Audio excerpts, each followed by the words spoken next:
इस सीरीज का नाम है मेरियान 2019। शुरू में हम मेन कैरेक्टर एमा को देखते हैं जो एक मशहूर राइटर थी। वो एक विच यानी चुड़ैल जिसका नाम मेरियान था उसके बारे में कहानियां लिखा करती थी। उसकी ऐसी कहानियों को लोग काफी पसंद भी किया करते थे और इसी वजह से एमा इतनी मशहूर थी। ये काम वो काफी सालों से करती आ रही थी, मगर अब वो मेरियान के बारे में कहानियां लिखना बंद कर देती है क्योंकि अब उसे ऐसे लगने लगा था कि मुझे ऐसी डरावनी कहानियों की जगह कुछ अच्छा लिखना चाहिए। उसने अपनी किताब में सिर्फ यही लिखा था कि एक लड़की के सपनों में मेरियान विच आकर उसे तंग करती है और उसकी ये कहानी बेहद ही मशहूर हो गई थी। इस किताब ने बहुत पैसे कमाए थे, लेकिन अक्सर एमा अपनी पुरानी जिंदगी के बारे में सोचकर बहुत ज्यादा परेशान हो जाती है, जिसके बाद वो बहुत सारी शराब पी लिया करती है। उसके साथ काम करने वाली लड़की जो उसकी काफी अच्छी दोस्त भी थी, एमा का बहुत ख्याल रखती है। अब यहाँ हमें एक और बात पता चलती है कि एमा के सपने में खुद मेरियान आया करती थी जो उसको काफी डरा देती थी। अब रोज रोज अपने फैंस चाहने वाले लोगों से मिलना, उनकी किताब पर साइन करना ये एक राइटर के लिए आम बात होती है। इसी तरह एक दिन एमा जब ये सब कर रही थी तभी उसके पास एक लड़की आती है जो उसकी बहुत बड़ी फैन थी। कहती है कि मेरियान इस दुनिया में आ गई है, उसने मेरी मॉम को अपने कंट्रोल में किया हुआ है, जिससे एमा अब तुम्हारी और तुम्हारे चाहने वालों की जिंदगी को खतरा है। अगर तुमने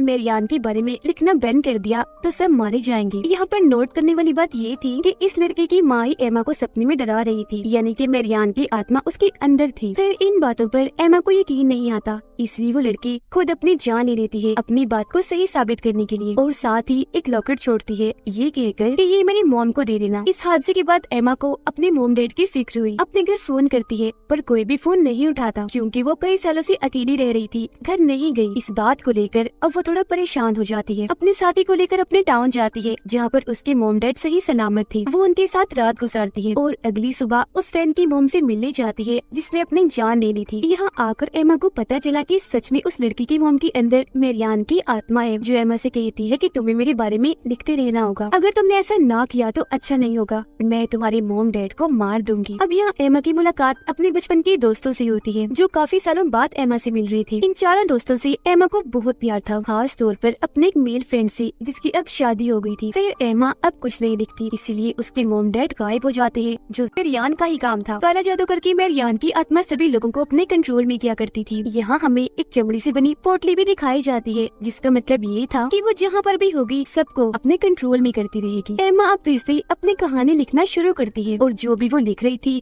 सब कुछ सच होता जा रहा था, जिसके फौरन बाद एमा की मोम खुद ब खुद घर वापस आ गई। पर उनकी हालत बहुत खराब थी क्योंकि अभी भी वो मेरियान के कब्जे में ही थी और एमा को बुरा भला बोलने लगती है। लेकिन यहाँ उसके डैड अभी भी गायब थे क्योंकि मेरियान चाहती थी कि एमा अभी भी उसके बारे में लिखती रही। यहाँ पर अब उसकी मदद एक इंस्पेक्टर करता है जो काले जादू के बारे में बहुत अच्छे से जानता था और एमा का बहुत अच्छा दोस्त भी था। लेकिन यहाँ पर अजीब बात ये थी कि मेरियान दिन में भी लोगों के दिमाग को अपने कब्जे में कर सकती थी और जो चाहे वो नजारा दिखा सकती थी। अब एमा के इस टाउन में आते ही हम समझ पाते हैं कि आखिर हुआ क्या था, मेरियान भी कौन थी और बार बार एमा के सपनों में क्यों आती थी। तो मेरियान 1587 में ट्यूसडे के दिन पैदा हुई थी और जब वो 7 साल की हुई तो उसका घर जलकर राख हो गया, जहाँ से सिर्फ मेरियान और उसकी बिल्ली ही बाहर आई। फिर मेरियान को उसकी बहन ने पाल पोस कर बड़ा किया, मगर वो जगह भी जल्दी खत्म हो गई। यहाँ पर अजीब बात ये थी कि सब मारे गए, सिर्फ मेरियान और उसकी बिल्ली ही बच गई। फिर 17 साल की उम्र में उसकी शादी हुई, उसका एक बच्चा भी हुआ। पर जब वो 3 साल का हुआ तो मेरियान ने खुद ही उस बच्चे को आग के काफी नजदीक रख दिया जिससे वो जलकर मारा गया। इसके बाद उसके 2 और बच्चे हुए, लेकिन उन्हें भी एक दिन वो घने जंगल में ले गई। लेकिन जब वापस आई तो उसके साथ उसके बच्चे नहीं थे, वो अकेली थी, जिसका मतलब था कि उन्हें भी मेरियान ने मार दिया होगा। आकर उसने बहुत ही खतरनाक काम किया, उसने अपने हस्बैंड का गला काट दिया और शैतान के सामने उसके साथी डीमन से शादी कर ली। यानी कि मेरियान शुरू से ही काले जादू जैसे काम किया करती थी, मगर फिर उसे प्रीस्ट और कुछ लोगों ने पकड़ लिया क्योंकि उस जगह पर बहुत सारे बड़े और बच्चे मारे गए थे। फिर सबने मिलकर उस पर क्रॉस वाला कपड़ा लगाकर उसे लटका दिया, मगर मेरियान का कहना था कि मैं कभी हार नहीं मानती, आने वाले वक्त में मैं दोबारा आकर तुम लोगों और तुम्हारे बच्चों को तंग करूंगी क्योंकि मैं खाली हाथ कभी नहीं जाती, हमेशा अपने साथ कुछ न कुछ लेकर जाती हूँ। तो अब उसे 15 फीट जमीन के नीचे दबा दिया गया और उसने जो डीमन से शादी की थी वो एग्रीमेंट भी साथ दफन कर दिया ताकि उसे जलाया जा सके।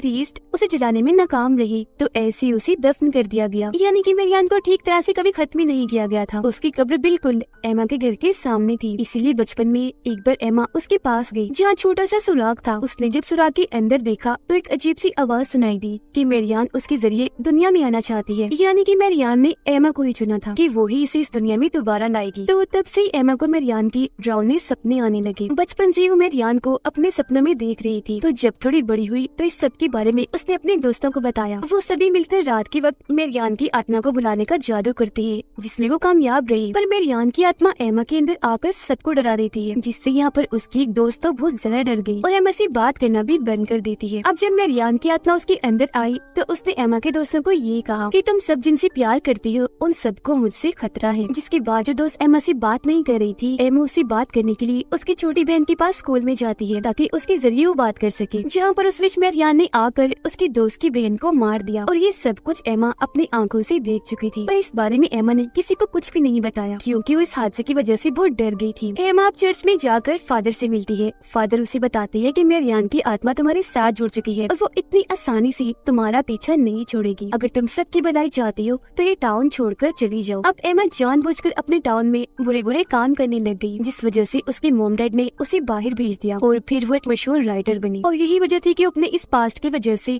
हर वक्त शराब के नशे में और परेशान रहा करती थी। अब कहानी दोबारा आ जाती है मौजूदा वक्त में। एमा को आज तक अपनी दोस्त की बहन की मौत का गम अंदर से खाए जा रहा था। यहाँ पर हैरान करने वाली बात ये थी कि मेरियान की आत्मा पिछले 15 सालों से एमा के पीछे पड़ी हुई थी, उसे डरा रही थी। एमा का किताब लिखना और उस कहानी में जिस लड़की के बारे में लिखा वो और कोई नहीं बल्कि खुद एमा थी। ये सब बातें एमा सोचकर नहीं लिखा करती थी, बल्कि ये सब कुछ उसके सपने थी जो उसने कहानियों के रूप में लिखी थी। अब एमा उस फैन लड़की की मोम के पास जाती है और उन्हें मारने की कोशिश करती है क्योंकि उनके अंदर मेरियान की आत्मा थी। पर एमा का जो इंस्पेक्टर दोस्त था वो उसे ऐसे करने से मना करता है। फैन लड़की की मोम के अंदर मेरियान की आत्मा एमा से कहती है कि अगर तुमने मेरे बारे में किताब ना लिखी तो तुम्हारे मोम डैड मर जाएंगे। और होता भी बिल्कुल ऐसा ही है। एमा जब घर जाकर देखती है तो उसकी मोम मर चुकी थी। तो उस लड़की की मोम को जाकर वो दोबारा मारने की कोशिश करती है, पर इस बार उसे एमा की साथी बचा लेती है, जिससे अब मेरियान की आत्मा उस औरत के जिस्म से जा चुकी थी और जाते जाते वो एमा की साथी को भी नुकसान पहुंचा के जाती है। इंस्पेक्टर को एमा की डेड मिल गई थी, वो उन्हें हॉस्पिटल लेकर जाता है। यहाँ पर हमें एक और बात पता चलती है कि मेरियान जब किसी के जिस्म में आकर वापस जाती है तो वो उस इंसान के जिस्म से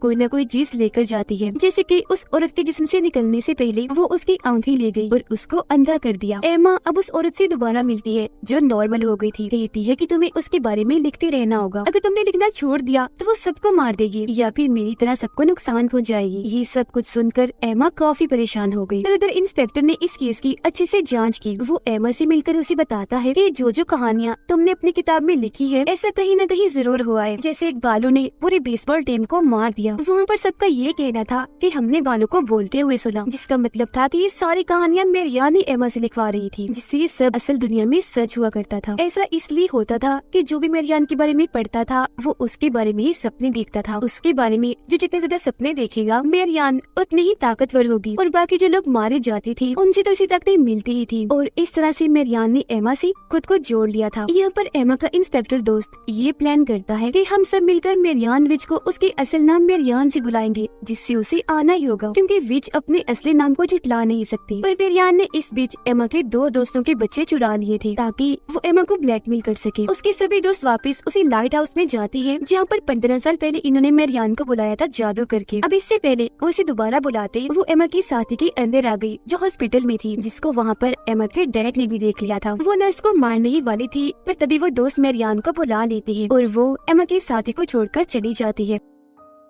इन सब का प्लान ये था कि जब वो यहाँ पर आएगी तो ये लोग उसकी आत्मा को डॉग के अंदर कैद करके कहीं पर बांध देंगे ताकि वो और किसी को नुकसान ना पहुँचाए। पर मेरियान बहुत चालाक थी, वो इंस्पेक्टर के अंदर आकर उसे ही मार देती है और साथ ही एमा की एक और दोस्त को भी। अब एमा के सभी दोस्त यही चाहते थे कि वो मेरियान के बारे में लिखती रहे ताकि सबकी जान बच जाए। इसी रात जब एमा घर थी तो उसका वो मेल फ्रेंड आता है जिससे वो प्यार करती है और ये दोनों एक साथ रात गुजारती है। पर जब सुबह होती है तो वहाँ पर कोई भी नहीं था। तभी बेल बजती है। जब एमा जाकर देखती है तो दरवाजे पर चर्च के फादर थे, जिसको क्रॉस का निशान दिखाते हैं, जिससे एमा डर गई थी। वो फिर उसे मारने लगी, जिससे एमा के मुंह से खून आने लगा। वो जल्दी से अपने कमरे में चली जाती है, क्योंकि उसके कानों में फादर जो मंत्र कह रही थी वो उसे सुने नहीं जा रही थी। फादर देखती है कि उसने एक और कहानी लिखी है जो उसे नहीं लिखनी चाहिए थी। फादर उसे बताते हैं कि आज ट्यूसडे है और फिर से मेरियान ने जन्म लिया है और वो तुम हो एमा, तुम्हारे जिस्म में मेरियान है। पर वो तो इस बात को मानने से इनकार कर देती है। मगर जब फादर उससे ये पूछते है कि तुम मेरियान हो तो वो हाँ बोल देती है। एमा के अंदर आई मेरियान की आत्मा फादर को भी नुकसान पहुंचाती है, फादर की एक पाँव पर गोली मारकर। पूरी कहानी में हमें यही दिखाया गया है कि जिसके भी जिस्म में मेरियान होगी वो इस बात को नहीं जुटला सकता कि वो मेरियान नहीं है। एमा को खुद भी ये बात पता चल गई थी कि उसके अंदर मेरियान की आत्मा आ चुकी है, जो अब उसे अपने साथ हेल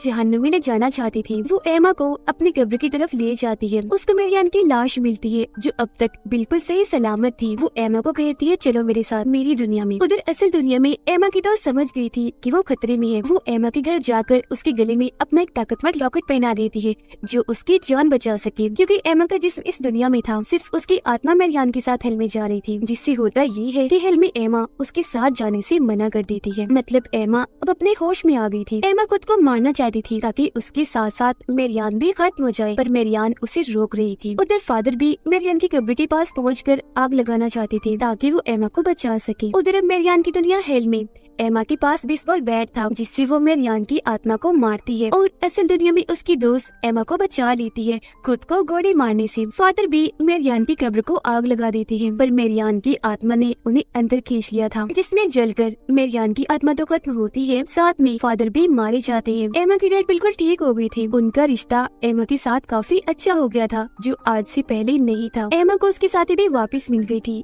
मगर उसके बोलने की ताकत जा चुकी थी, क्योंकि मेरियान जाते जाते कुछ न कुछ साथ ले जाती है। वो दोनों टाउन को छोड़कर जा रही थी। जाते हुए सबसे मिलती है। यहाँ पर एमा अपने मेल फ्रेंड से मिलकर उस रात के बारे में बताती है कि तुम आए और हमने रात साथ गुजारी थी। मगर वो ये सुनकर हैरान हो जाता है क्योंकि वो आया ही नहीं था। उसे गुस्सा आ गया और वो यहाँ से चला गया। यहाँ पर एमा बहुत परेशान हो जाती है। वो अपने साथी से पूछती है क्या तुम्हें भी मेरियान काले समंदर के पास लेकर गई थी? तो वो कुछ नहीं कहती, पर अचानक से बोल पड़ती है कि हाँ हाँ मैंने भी हेल को देखा है। एमा हैरान होते हुए फिर से पूछती है, पर वो कुछ नहीं बताती। एमा को सारे रास्ते उल्टी आ रही थी। उसके साथी उसके लिए प्रेगनेंसी किट लेकर आती है, चेक करने के लिए कि कहीं वो माँ तो नहीं बनने वाली। एमा कहती है क्या मजाक है, ऐसा कुछ नहीं हो सकता, मेरी शादी नहीं हुई। लेकिन जब वो टेस्ट करती है तो सच में वो माँ बनने वाली थी। अब यहाँ उसके माँ बनने की दो वजह हो सकती है। हो सकता है उस रात एमा के दोस्त के रूप में डीमन आया हो। वो रात एमा के साथ रहा क्योंकि वो मेरियान को दोबारा जिंदा करना चाहता है और एमा के पेट में मेरियान का ही रूप है। दूसरी वजह ये हो सकती है कि उस रात मेरियान ने खुद उसके दोस्त को अपने कंट्रोल में करके एमा के पास भेजा हो ताकि एमा के जरिए मेरियान का दूसरा जन्म हो, मतलब वो एमा से पैदा हो, क्योंकि शुरू से उसने एमा को ही चुना। आपको क्या लगता है कमेंट सेक्शन में जरूर बताइएगा। और इसी सीन और सस्पेंस के साथ ही ये सीरीज इधर ही खत्म हो जाती है।